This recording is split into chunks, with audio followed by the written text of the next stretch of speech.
Menangis di sidang, terkuak alasan Nia Ramadhani pakai sabu, ungkap kutukan kaya dan terkenal.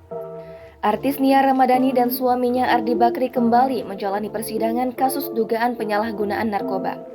Sidang sendiri berlangsung di Pengadilan Negeri Jakarta Pusat pada Kamis 16 Desember 2021. Agenda kali ini adalah mendengarkan keterangan terdakwa. Dalam sidang ini terungkap juga alasan Nia Ramadhani mengonsumsi narkoba. Nia Ramadhani sendiri terlihat meneteskan air mata kala menjelaskan alasan ia memakai narkoba. Awalnya, sejak sang ayah meninggal dunia, ibu 3 anak itu terus memendam kesedihannya sendirian.